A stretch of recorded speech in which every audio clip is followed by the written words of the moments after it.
justice? How do you guys feel about that? He's just reflecting a general tendency, you know, as he always does. I mean, Superman has to deal with how people are feeling, and right now we're in a kind of dystopian atmosphere in the West, and Superman's having to reflect that and deal with it.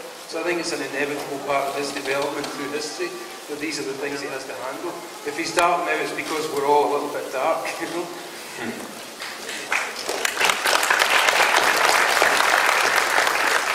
My name is Marilyn, and I'm 80 years old. And I also had the very first comic book of Superman. And I was very ill, and everybody would bring me a comic book, and that's how I learned to read. And I passed that information on to my children, my grandchildren, my great-grandchildren, and I appreciate all the work that you do, and I hope you'll continue on with that theory of what the first idea of Superman was. And I appreciate all of you. You're marvelous. Keep up the great, great work.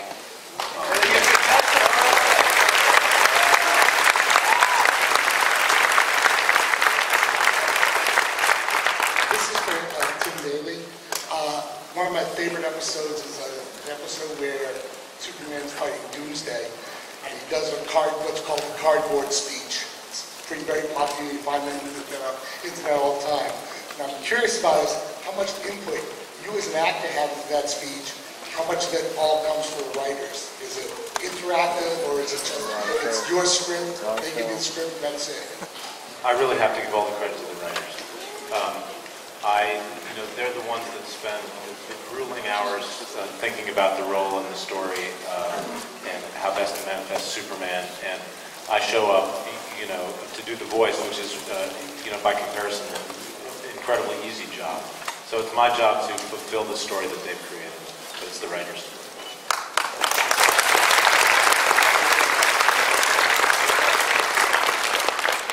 Hi, my name's Keith. In my man cave at home, I have a statue of Christopher Reeve, which I think is a name to be mentioned at this panel here today. I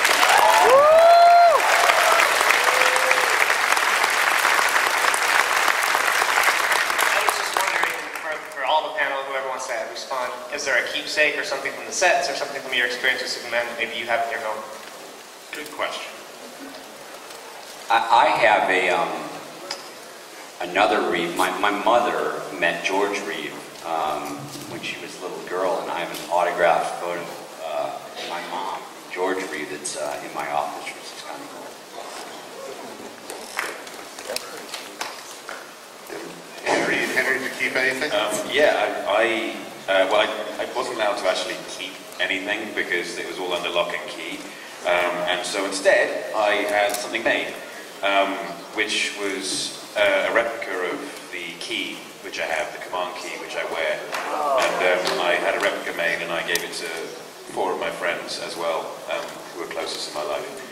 Yeah, so that's what I kept. But Henry also made for all the crew, which was incredibly classy, commemorative coin, sort of super red coin for the casting for the film, which is amazing. I knew Chris. He was a friend of mine, and I'm so glad you brought him up because he was a great guy and a wonderful representation of Superman. So I think we should give him a hand.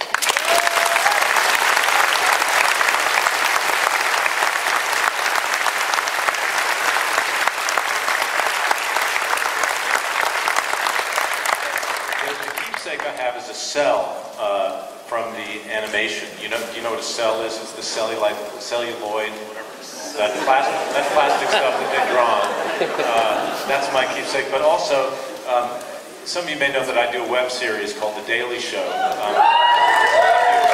with my son, and there's a little Superman that's kind of squishy, that doesn't really look like Superman, that appears magically in all these different shots that we do in our silly little web series. And by the way, we have a new Daily Show premiering soon with a lot of former Supermen who will be guest stars in that show.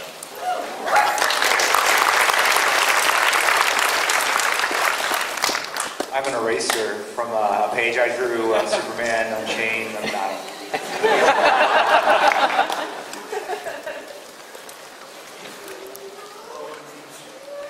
Well, I don't have the the keepsake anymore.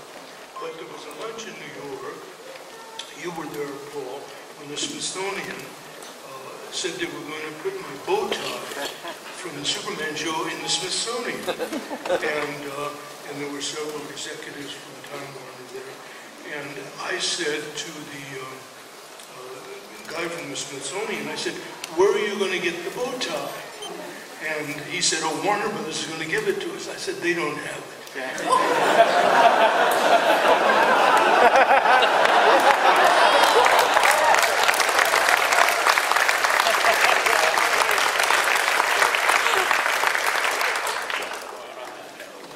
Perfect. My favorite keepsake is I have a brick from Jerry Siegel's house from when the writers and artists, I think Jim and Dan probably contributed art to be auctioned off for people to have the house refurbished, so the house where Superman was first thought of could be repaired. And Brad Meltzer, whose idea that project was, got to walk up to the people who were living in the house and say, excuse me, did you know you're living in the place where Superman was created, and we'd like to fix your house so it's perfect and modern. And that was a great moment.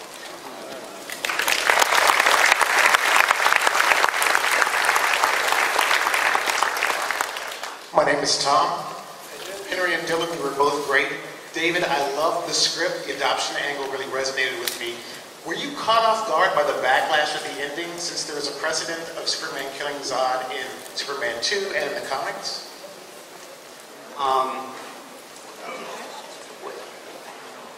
Yes, there was a precedent, but having said that, to a certain extent, Superman, at least cinematically, hadn't really been reinvented since the Donner films, and we knew that as much as we love the Donner films, our version of the Man of Steel was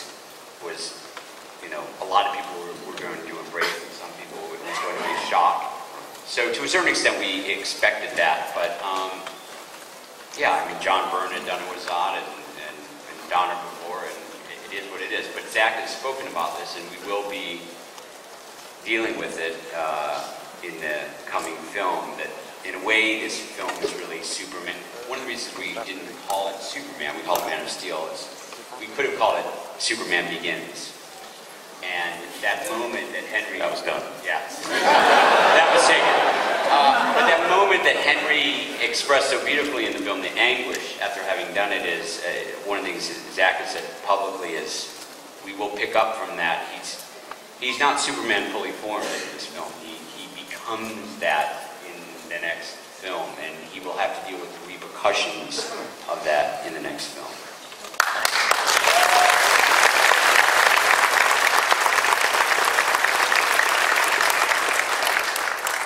How you doing there? My name is Christopher. I'm a firefighter up in Northern California, and as firefighters, we have the inspiration that Superman has brought us, the morals, the ethics, the values. How do you guys as writers and as creative personnel, how do you tackle those issues? Are they still relevant today? Is it more of a hindrance, or is it something that you use as kind of like you said, an inspiration? How do you work with Superman's beliefs and his belief system? I think you have to take it very seriously and elevate yourself into his way of thinking. Because ultimately what Superman represents is the best in all of us. We all have that under a shirt somewhere. Superman's maybe 24 hours a day, he's better at it than all of us.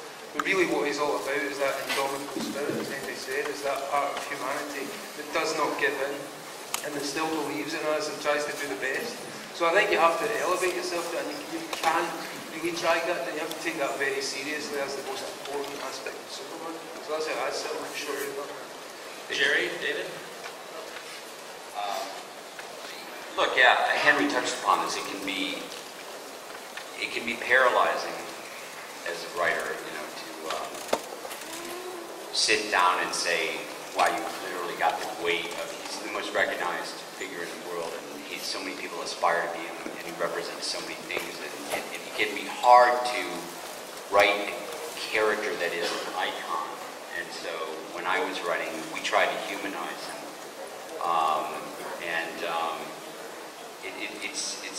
It's tricky knowing that I remember Chris Nolan once saying when we were working with Batman that you have to, you can't write your Batman movie or your Superman movie. You have to sort of honor the icon and be aware of the fact that you're sort of working in service for something much bigger. So we're always weighing that with every line of dialogue, every action, you know, knowing that it's going to send ripples throughout the world. Awesome, awesome. Thank you very much. Henry, I'm going to hit you up later, but I'd like to see if I can get something signed for the Firehouse, if you're cool with that. Yeah. Can I do that right now? Can I walk up there and do that right now? Let's get a little... All right. No, yeah. This is going to be awesome. Give me that here. All right. For the firefighters, and the only firefighters.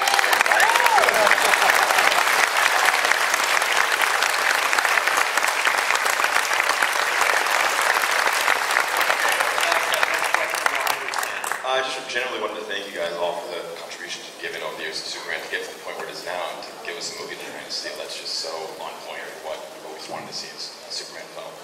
And then I had a question for Henry, more or less about your diet and your training. I recently did like a 2 or 3 week no carbs just to kind of get in shape. It sucks. I understand what you went through. What did you hate the most about your diet? I know you were contractually obligated to do that. And what did you enjoy the most about just stuffing your face with carbs at the end? The thing the dieting bit, I was in such good hands with Mark White and Mike Blevins. Thank you.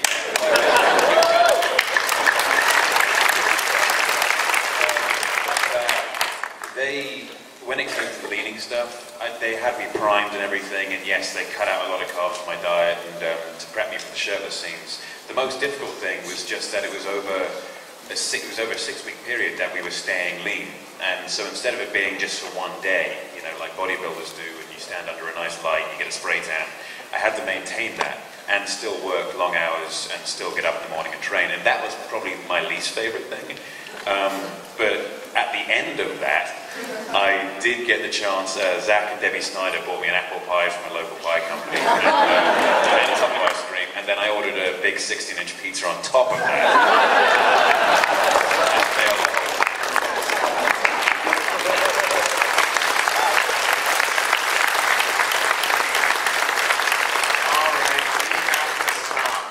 I know we can go all night, but people have flights to take and places to go, and I have to have dinner. So, I want you all to give a little round of applause to Mattel and